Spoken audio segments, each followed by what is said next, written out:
오늘 나눌 말씀은 출애굽기 11장 1절에서 3절의 말씀 보겠습니다. 출애굽기 11장 1절에서 3절의 말씀입니다.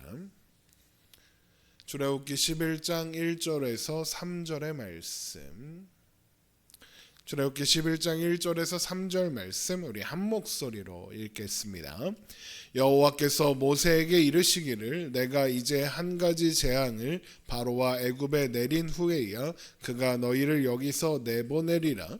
그가 너희를 내보낼 때에는 여기서 반드시 다 쫓아내리니 백성에게 말하여 사람들에게 각기 이웃들에게 은금 패물을 구하게 하라 하시더니 여호와께서 그 백성으로 애굽 사람의 은혜를 받게 하셨고 또 그 사람 모세는 애굽 땅에 있는 바로의 신하와 백성의 눈에 아주 위대하게 보였더라. 아멘.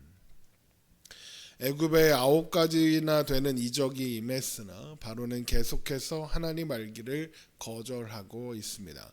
하나님의 은혜를 거절하고 있는 것이죠. 그래서 하나님은 모세에게 10번째 이적을 행하겠다고 하시며 이 이적 후에는 바로가 이스라엘 백성들을 내보내되 쫓아내는 지경이 될 거다라고 말씀하십니다. 출애굽기 11장 1절입니다. 여호와께서 모세에게 이르시기를 내가 이제 한 가지 재앙을 바로와 애굽에 내린 후에야 그가 너희를 여기서 내보내리라. 그가 너희를 내보낼 때에는 여기서 반드시 다 쫓아내리니입니다. 반드시 다 쫓아내리니 이 말은 급하게 내보내려고 할 거다라는 의미입니다. 그러나 이스라엘 백성들은 급하게 이동할 것 없이 주위 사람들에게 은금 패물을 요구하여 받으라고 하십니다. 출애굽기 11장 2절입니다.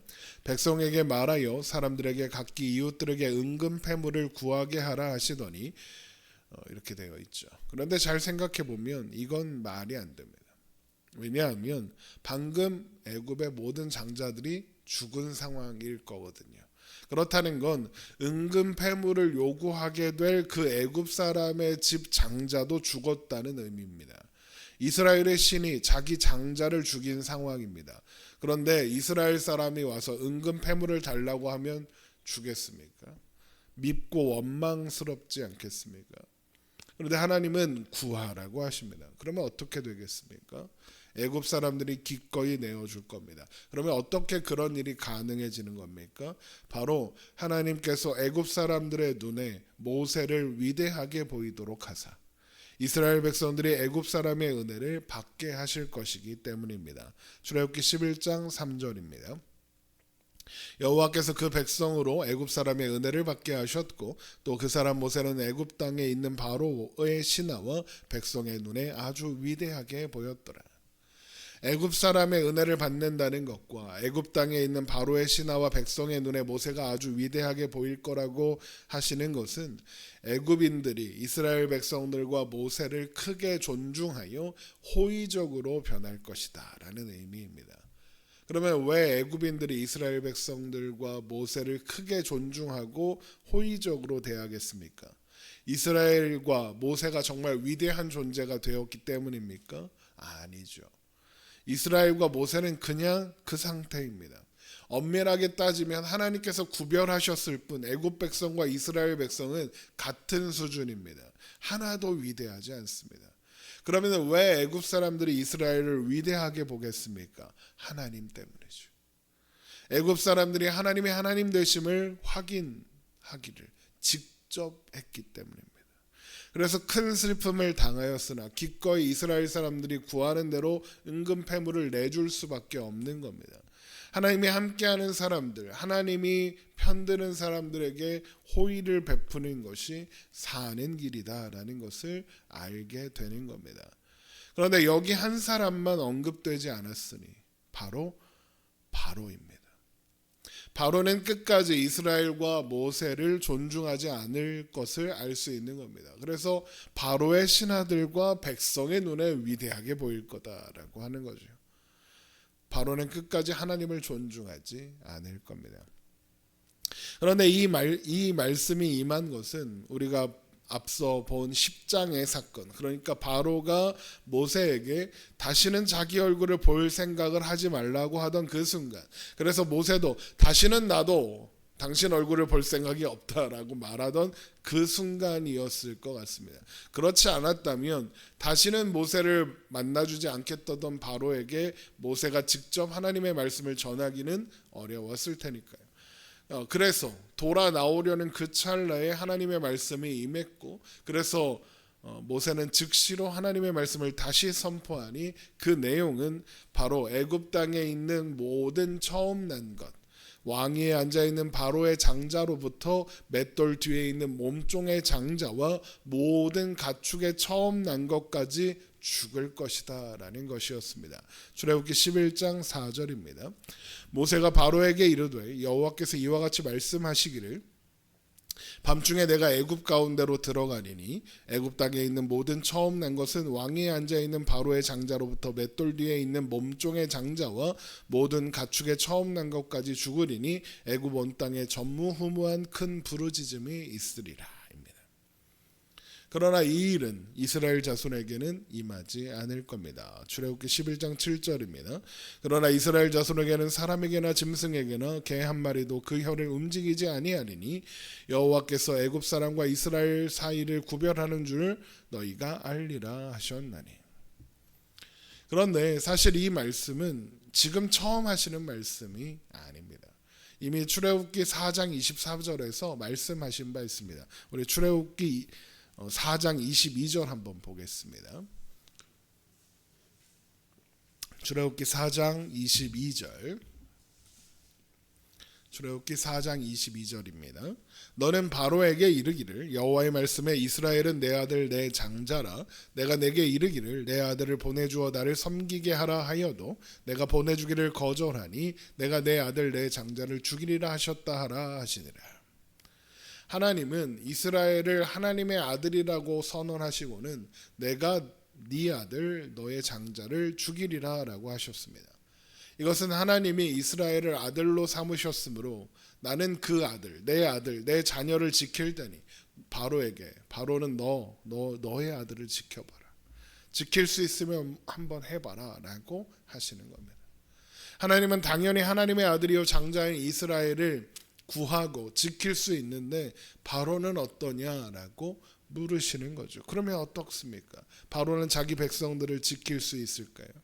우리는 그 결론을 다 알고 있습니다. 못 지키죠. 결국 애굽에 임하는 10번째 이적은 바로는 아무것도 지킬 수 없음을, 바로는 아무것도 아니라는 것을 드러내기 위한 일인 겁니다. 그리고 이것이 하나님께서 애굽에서 이 모든 일을 행하시는 목적이기도 합니다. 하나님의 목적은 출애굽 자체, 노예를 해방하는 것 자체, 애굽을 멸망시키고 애굽 땅을 차지하는 것, 이런 것이 아니라 애굽의 신, 애굽의 바로가 실체가 아니라는 것을 드러내는 것. 그래서 애굽 사람들이 가진 신에 대한 인식이 얼마나 허무하고 헛된 것인가를 알게 하는 겁니다. 또한 반대로 하나님의 말씀대로 모든 것이 이루어지는 것을 보이시고 확인시키사 하나님만의 진정한 신이라는 것을 알게 하시려는 거죠. 애굽에서 일어난 모든 이적이 이것을 목적으로 하고 있습니다. 그런데 이것이 10번이나 반복될 수 없는 이유가 무엇입니까? 출애굽기 11장 9절로 돌아가서 봅니다.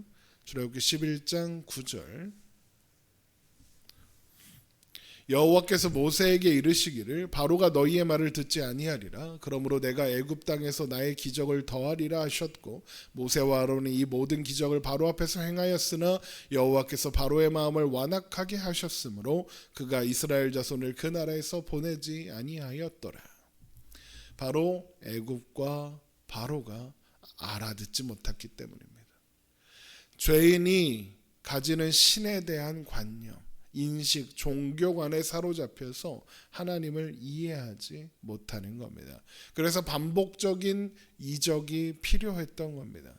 그런데 하나님을 이해하지 못하고 있는 건 바로나 모세나 애굽 백성들이나 이스라엘 백성들이나 마찬가지입니다. 그냥 같은 수준에 머물러 있습니다. 그러니까 출애굽기 10장에서 모세가 가축들은 놓고 가라는 바로의 말에 그럴 수 없다고, 절대 그럴 수 없다고, 하나님께 제물을 드릴 가축이 반드시 필요하다라고 주장하는 거고, 그것 때문에 바로에게 화를 내는 거고, 그것 때문에 다시는 하나님의 말씀을 바로에게 전해야 할 책임이 있는 모세가 다시는 바로의 얼굴을 보지 않겠다고 하는 겁니다. 모세도 하나님을 섬긴다는 것이 무엇을 의미하는지 아직은 제대로 이해하지 못하고 있는 겁니다. 하나님은 재물이 필요한 분이 아니잖아요. 하나님이 원하시는 것은 하나님의 말씀을 듣는 것이고 하나님을 아는 것이며 하나님의 말씀대로 되는 것을 알고 그 말씀에 의지하여 사는 겁니다. 제사나 번제를 원하시는 게 아닙니다. 그런데 모세는 그걸로 화를 내는 거고, 바로에게 하나님의 말씀을 전해야 하는 그가 화를 내며 다시는 바로의 얼굴을 안 보겠다 그랬던 겁니다. 또한 그래서 11장 8절을 보면 심히 노하여 바로에게서 나갔다 그러는 겁니다. 출애굽기 11장 8절입니다. 왕이 이 모든 신하가 내게 내려와 내게 절하며 이르기를 너와 너를 따르는 온 백성을 나가라 한 후에야 내가 나가리라 하고 심히 노하여 바로에게서 나오리라. 그러면서 뭐라고 합니까? 왕의 이 모든 신하가 내게 내려와 내게 절하며 이르기를 너와 너를 따르는 온 백성을 나가라 한 후에 내가 나가리라 그럽니다. 이게 무슨 말입니까? 바로의 모든 신하들이 자신한테 굴복하는 것을 보게 될 거다. 그리고 그때서야 내가 나가주겠다 이겁니다. 무슨 말인지 이해하시겠죠? 애굽의 운명이 모세의 손에 달렸다는 겁니다. 막말로 개똥 같은 소리입니다. 애굽의 운명은 모세의 손에 달려있지 않습니다. 하나님은 애굽을 멸망시키지도 않으실 겁니다. 모세는 하나님의 말씀만 전하면 그뿐입니다. 모세가 애굽 사람들의 눈에 위대해지는 건 모세가 그럴 만한 실력이 있거나 정말 위대하기 때문이 아닙니다. 모세가 모세된 것은 오로지 하나님께서 모세를 그렇게 사용하기로 하셨기 때문입니다. 결국 백성들이 고통당하고 있는 상황에서 자기 자존심을 꺾지 않는 바로나 그 바로와 말로 싸우며 화를 내는 모세나 그놈인 겁니다. 애굽 백성이나 이스라엘 백성이나 똑같은 수준인 겁니다. 그래서 애굽에 보이시는 이적은 10가지로 끝나는 거지만 이스라엘에 보이시는 이적은 광야 생활 내내 멈추지 않고 계속되는 겁니다. 이스라엘이 계속 하나님을 알지 못하고 자꾸 헛짓거리를 하잖아요. 광야 생활 내내 불기둥 구름기둥을 옆에 세워놓으시는 거고 만나를 내리시는 거고 반석에서 물을 내시는 겁니다. 하나님을 알게 하시려고.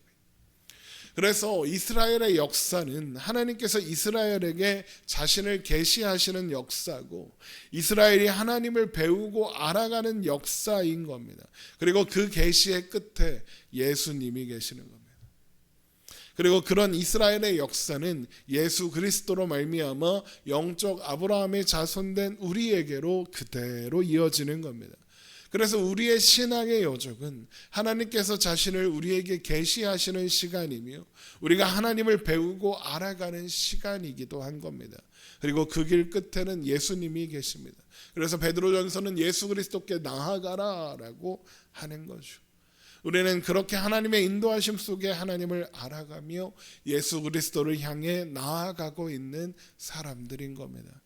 우리는 바로처럼 또 모세처럼 또 이스라엘 백성들처럼 어리석고 미련할 것이나 그래서 하나님께서 여러 번 반복해서 알리시고 보여주셔야 하겠으나 결국 그 길 끝에 계시는 예수님의 품에 안기게 될 겁니다. 그렇게 되기까지 하나님의 역사가 하나님의 일이 멈추지 않으실 테니까요. 살아가는 모든 순간이 하나님의 은혜 속에 있는 시간인 것을 기억하고 날마다 하나님을 깊이 생각하고 묵상함으로 하나님을 더욱 가까이 알아가는 그렇게 하나님으로 인하여 충만해져가는 우리가 되기를 주님의 이름으로 축원합니다. 기도하겠습니다.